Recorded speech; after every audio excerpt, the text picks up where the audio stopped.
Welcome to the channel. Today we got something a little different. This engine has a little bit of a story behind it, and so does the vehicle that it's in, but we'll get to that later. But right now, let me get this camera set up here and see if we can investigate a little bit. Now, this engine was purported to have been rebuilt, I don't know, back around the late 90s, early 2000s. There was some concern about there had been metal in the oil and a few other things, and also as to exactly what size the engine is. And my Gorilla Pod is shrinking under the weight of the phone here. So this is the first time it's really been messed with in going on 20 years. Somewhere in there, 15, 20 years. So I'm going to open it up, see if I can find out what's wrong with it. Maybe it really has nothing, just depends on how long it's been ran. I'm going to get these covers off. Wow.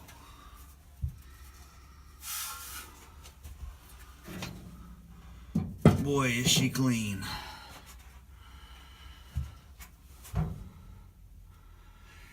It didn't run very long, if it did run at all.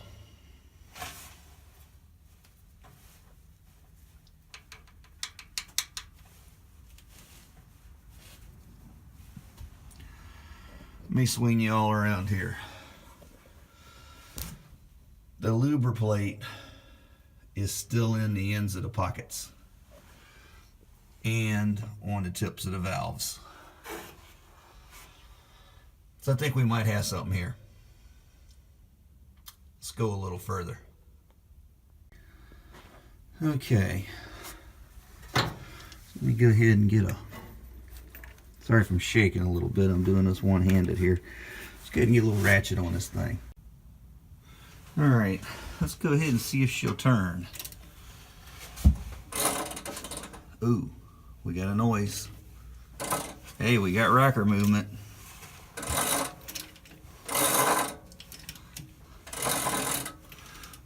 Distributor is not turning. Alright, hold on. Now the distributor is turning.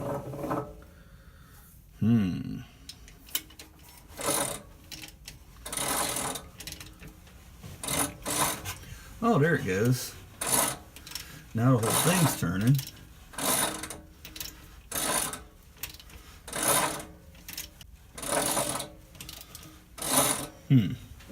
Alright, we got motion. That's good. And it looks like y'all sank a little bit. Man, that luber plate's still lubricated too. That's cool. That's why I like luber plate. It stays where you put it. Alright, here's what we're gonna do. We're gonna stop right here. And I gotta make a decision. Do we want to mess with this engine? Try to get it running? Use it? See what's wrong with it? Or do we want to go ahead and put something else in it? It's a good question. Let me know what y'all think. But I think I may try to get it fired up one way or the other, just because I haven't messed with one of these, good Lord, in probably 25 years. It's something to do with tune-up on a couple of Thunderbirds in one truck. I haven't touched one of these motors since probably 93 or 94. I'm going to have to put my way back hat on and go back and try to remember a few things, because there's a few oddities about them, a couple of things that have to be a certain way. This one should have a cast iron timing cover. It's not a light little engine. In their day, they were good for about 100,000 miles and they'd stop oiling because they center oil like an FE motor. This is the predecessor to the FE engine, for those that don't know. And it's got a lifter valley pan cover like a big block Chrysler, and an isolated manifold. B8.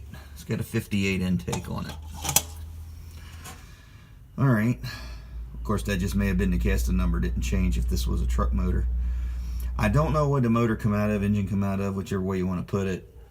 It's supposed to be from a Galaxy or a Fairlane, and the big question was it a 292 or a 312, because nobody could remember.